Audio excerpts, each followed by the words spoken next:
शासनं जैनं जयतु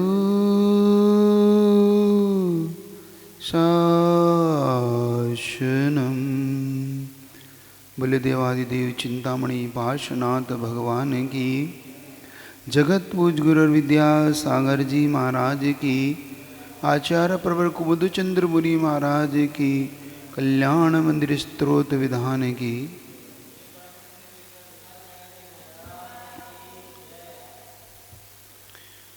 संसार में बड़ा गौर करो तो दो चीज आपको दिखती है, एक दुखी जीव, एक सुखी जीव। ये दो जीव आपको संसार में दिखते हैं, तीसरा ऐसा नहीं मिलेगा जो दुखी हो सुखी नहीं। वो अलग ही प्रकृति के लोग होते हैं, जिनको हम साधक कहते हैं, कोई त्यागी व्रती कहते हैं। उनकी चर्चा आज नहीं है। आज हमें ये समझना है कि ये जो सुखी दुखी लोग जीव हैं, ये किस माध्यम से दुख और सुख को पाते हैं। इन्होंने ऐसा क्या किया ये दुख को पाते हैं, ऐसा इन्होंने क्या अपने जीवन में कर लिया जिससे इनको दुख मिला है। दुख का कारण, सुख का कारण इनके लिए क्या है। क्योंकि प्रत्येक संसार की जीवी की अलग अलग मान्यता है, अलग अलग दर्शन है। हर दर्शनकार ने सुख दुख के अलग अलग कारण माने हैं। किसी ने ऐसा माना है कि भगवान भक्त के सुख देता है और पापियों को दुख देता है, ऐसी मान्यता भी है। एक मान्यता ऐसी भी है कि सुख दुख नाम का कोई वस्तु नहीं है, भ्रम है, मात्र माया जाल है जो दिखाई देता है लेकिन होता नहीं है। एक ऐसी भी मान्यता है, जैन दर्शन की मान्यता, जो कर्म को प्रधान मानता है कि कर्म के अनुसार जीव को सुख दुख की प्राप्ति होती है। तो कहीं ऐसी भी मान्यता सुखी दुखी कुछ नहीं होता, मात्र ये तो सिर्फ ऊपरी ऊपरी है। जैसे समुद्र में ऊपर ऊपर लहरें उठती हैं, भीतर से तो समुद्र जैसे गंभीर बना रहता है, लहरें भीतर नहीं होती, मात्र ऊपर ऊपर होती है। ऐसे ही मात्र कुछ पर्याय ऊपर सुख दुख की निकलती रहती है, भीतर से तो द्रव्य एकदम शुद्ध बना रहता है, सुखी बना रहता है। ऐसी मान्यता इस प्रकार से लोगों की है। चिंतन करना, विचार करना, ये मान्यताएं कितनी सही है। क्योंकि हर व्यक्ति सुखी होना चाहता है, हर व्यक्ति सुखी रहने के लिए पुरुषार्थ करता है, लेकिन क्यों सुखी नहीं हो पाता, उसके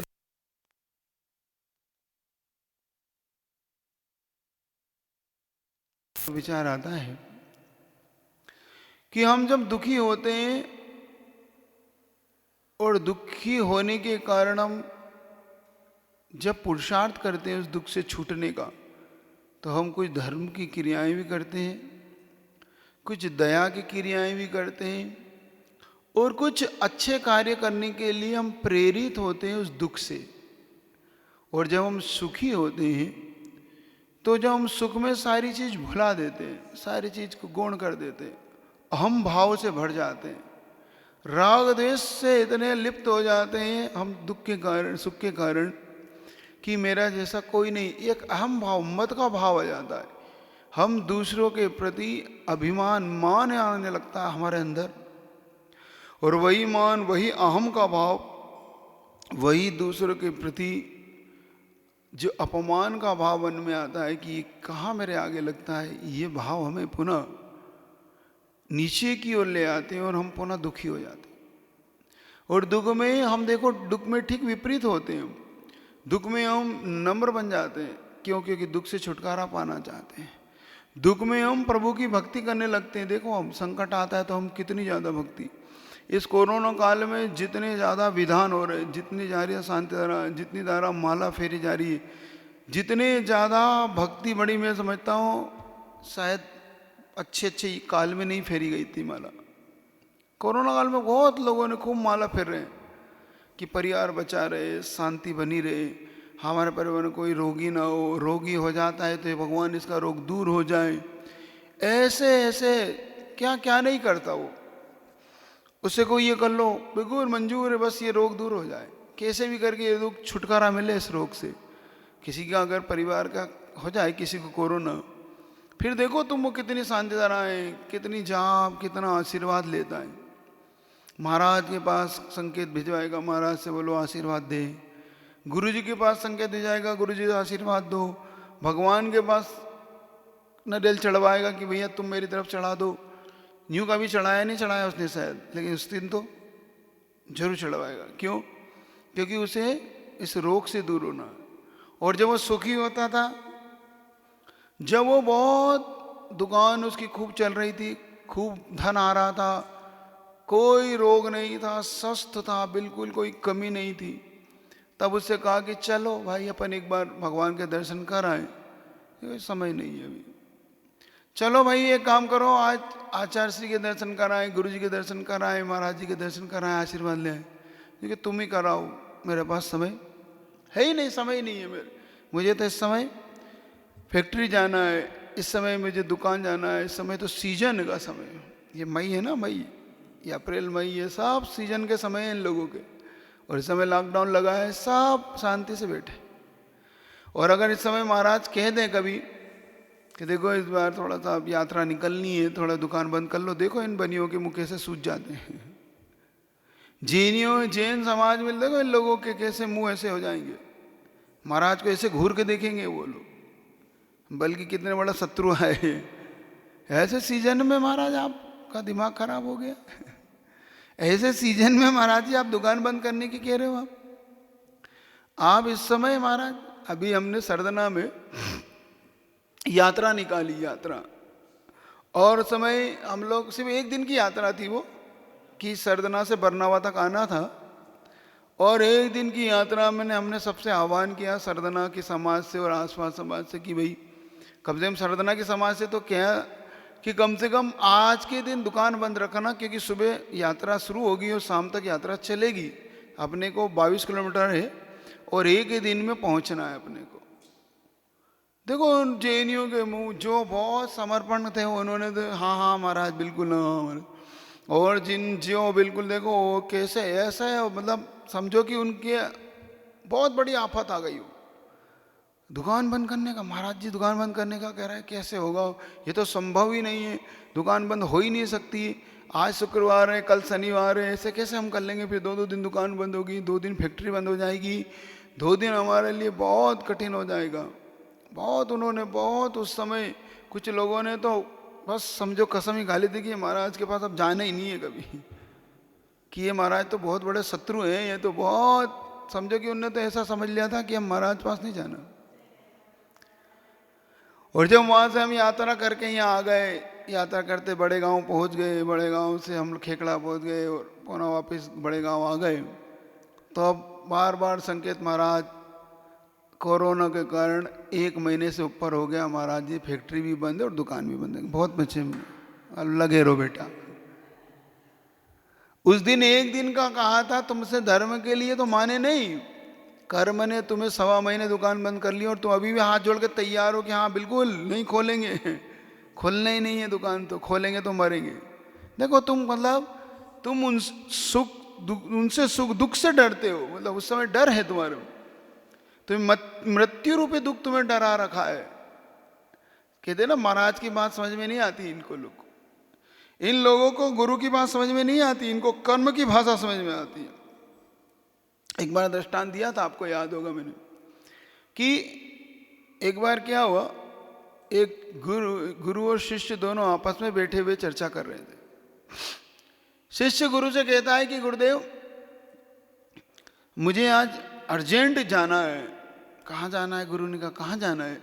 बस उसने कहा नहीं मैं थोड़ा सा जल्दी में हूँ आज, तो मैं जाऊँगा। गुरु के मन में जाने क्यों ऐसा भाव आया कि उसने कहा कि नहीं नहीं आज मत जाओ, फिर कभी चले जाना। नहीं गुरुदेव बिल्कुल नहीं, आज तो अर्जेंट जाऊंगा, आज तो जाना ही, कुछ भी हो जाए। जैसे कभी तुमसे कहते हैं ना कि कोई बात नहीं फिर कभी देख लेना, क्यों ऐसा कर रहे हो, आज तो धर्म ध्यान कर लो। नहीं नहीं अच्छा महाराज आज तो जाना है। उसने भी कहा, शिष्य ने कहा नहीं नहीं आज तो बिल्कुल जाना है, कुछ भी हो जाए मैं आज जाऊंगा। गुरु ने अपना कहा ठीक जैसी तुम्हारी इच्छा। उसने अपना भाई कपड़े अपने जो थे वो लिए और अपना थैला उठाया और चल दिए। तो 10-20, 2-5-10 कदम चला और उसे अपशगुन हो गया। अपशगुन क्या हुआ? वो देखता है कि एक गधा जोर जोर से चिल्ला रहा है, रेक रहा है। तो उसने कहा अरे ये तो अपशगुन हो गया, कुछ अशुभ होगा। तो वो लौट आया। गुरु ने कहा क्या हुआ, लौट क्यों आए, तुम तो जा रहे थे अर्जन जाना है। नहीं गुरुदेव, वो अपशगुन हो गया। क्या हो गया अपशगुन? मैं जा रहा था गुरुदेव, तो एक गधा जोर जोर से चिल्ला रहा, जोर जोर से रेख रहा था, और तो मैं लौट आया। गुरु ने कहा बहुत अच्छे, तुझे गुरु गधे की भाषा समझ में आती है, गुरु की भाषा समझ में नहीं आती। किसकी भाषा समझ में आती है तुझे? तुम्हें गधे की भाषा समझ में आती है, तुम्हें गुरु की भाषा समझ में नहीं आती। यही ऐसे ही हाल तुम लोगों के। तुम्हें कर्म की भाषा समझ में आती है, तुम्हें शास्त्रों की भाषा समझ में नहीं आती। जिनवाणी की भाषा समझ में नहीं आती, तीर्थंकरों की भाषा समझ में नहीं आती। तुम्हें गुरु कह रहा है वो समझ में नहीं आ रही, लेकिन तुम्हें कर्म की भाषा अब समझ में आ रही कि नहीं। अब फोन लगाते कि महाराज आप होते, आप थे उस समय, तो सरदना में हमारे यहाँ कोरोना के 1-2 केस 5 मुश्किल से थे, और अब लाइन लगी हुई। तो देखो गुरु का कहना नहीं मानने से कितना बड़ा। तो ये कर्म की मार तो हमको समझ में आती है अपन सबको, धर्म की बातें हमें समझ में नहीं आती। बड़ा दुख का विषय, कितना खेद का विषय कि हम धर्म की भाषा नहीं समझते, हम कर्म की भाषा समझते। इसीलिए कह रहा हूं कि दुख और सुख कैसे आते हैं जीवन में, इसको हम समझ लें कि दुख के आने पर हमारी धर्म के प्रति प्रीति बढ़ती है। भीति बिना प्रीति नहीं। जब तक भीति मतलब भय जागृत नहीं होता, किससे? दुखों से।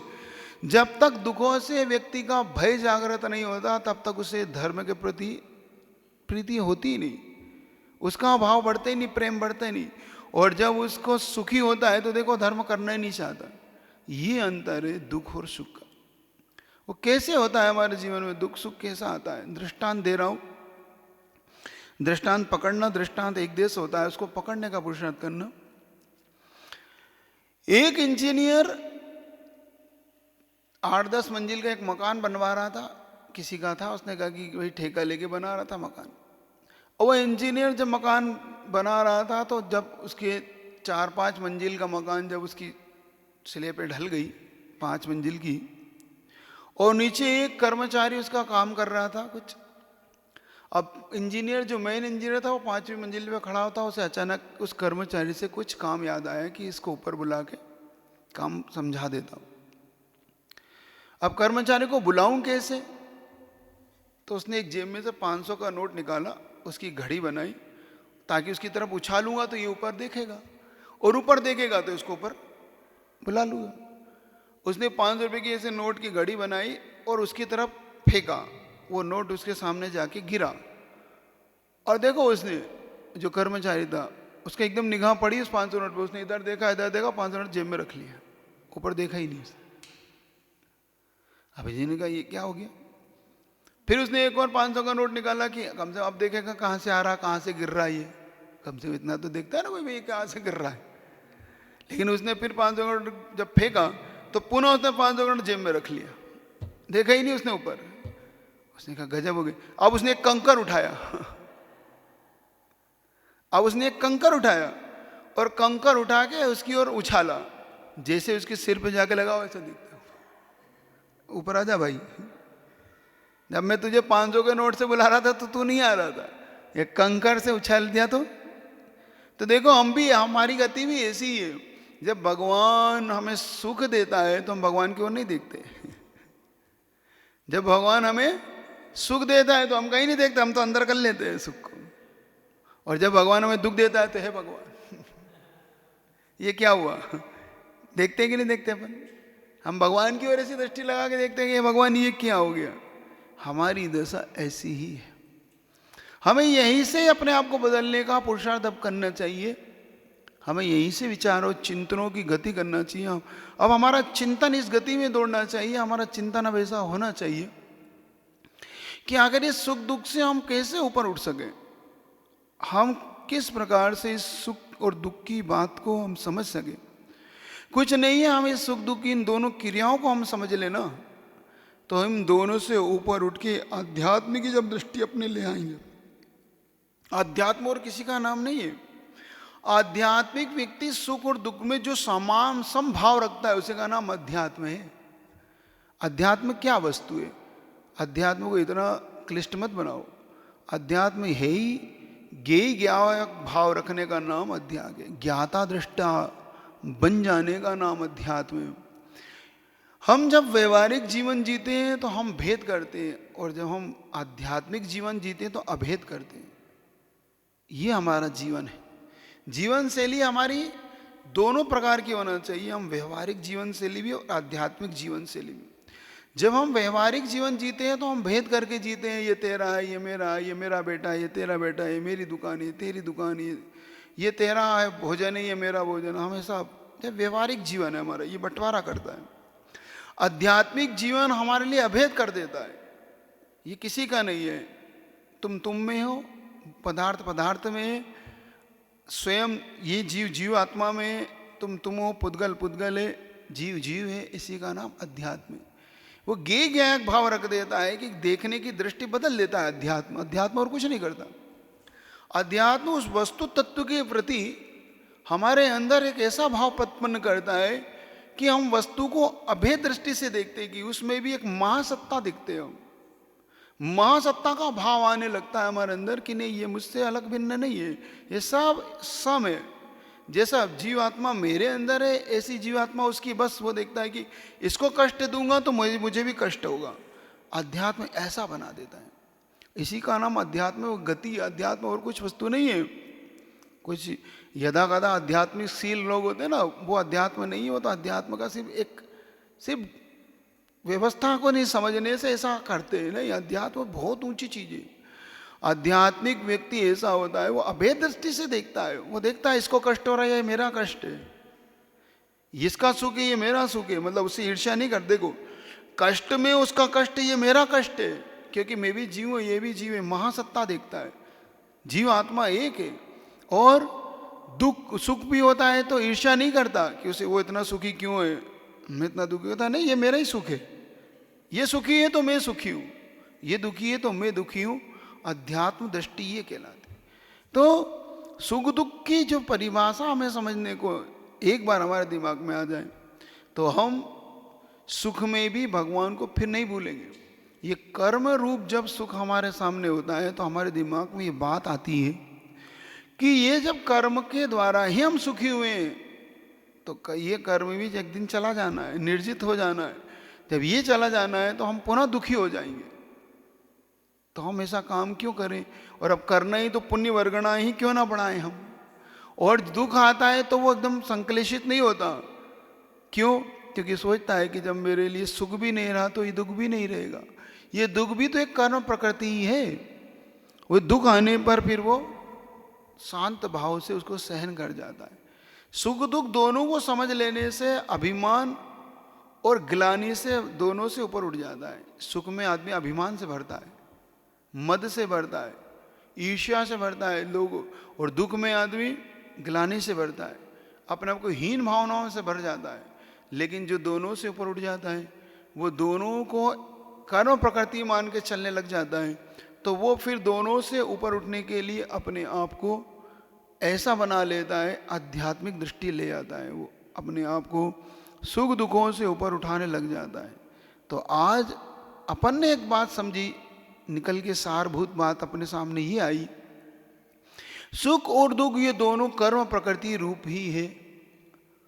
इन कर्म प्रकृति रूप सुख और दुख को, जिसको हम पुण्य पाप कहें, धर्म अधर्म कहें, सुख दुख कहें, साता असाता कहें, सब एक रूप है। ये एक रूप होने से एक दूसरे के पर्यायवाची हैं। जब हम इसको समझ लेते हैं तो हम अपने आप को इससे ऊपर उठाने के लिए पुरुषार्थशील बनते हैं। तो अगर यही कहा था तुमसे कि अगर धर्म की मान लोगे तो कर्म की चोट से बच जाओगे, वरना कर्म की बात बड़ी महंगी पड़ती है, बहुत गहरी पड़ती है। जैसे उदाहरण दिया, याद रखना कि गुरु की मान लोगे तो जाके लौटना नहीं पड़ेगा, और गधे की मानोगे तो लौटना पड़ेगा। ये याद रखना। क्या? गुरु की बात मान लेते तो इतनी दूर जाना, इतना कष्ट नहीं उठाना पड़ता कि गुरु ने संकेत दे ही दिया था मत जाओ आज। लेकिन जाता है व्यक्ति और जाके फिर लौटता फिर कहता गुरुदेव आपकी बात उस समय नहीं मानी, आज दुख उठा रहा हूँ। होता है ना व्यक्ति, कई बार समझाते हैं, जिस व्यक्ति को यहाँ समझ में नहीं आती उसे कहाँ समझ में आती? नीचे, कहाँ? नरकों में।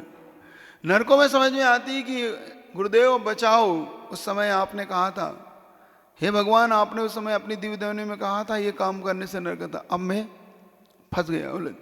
तो आज इस बात पे अपन सबको विचार करना है कि पहले ही अगर हम बात मान लें तो बात के कष्टों से हम बच सकते हैं। गुरु की वाणी को हम पहले ही मान लें, धर्म की बात को हम पहले स्वीकार कर लें तो हमें कर्म की मार झेलने से बच सकते हैं। वरना कर्म जब अपने को बिठाता है, कर्म हमें जब रुलाता है, तब हमें समझ में आती है तो हम बहुत देर हो चुकी होती है। तो आज इतना ही कहना चाहता हूँ कि धर्म की बात से स्वीकार कर लोगे तो जीत में रहोगे, कर्म की बात से फिर लौट के आओगे, दुख उठाओगे तो दुख उठाने से बचो, सुख अपने जीवन में आ जाए, इस भावना से याद रखो। बोले गुरुदेव विद्यासागर जी महाराज।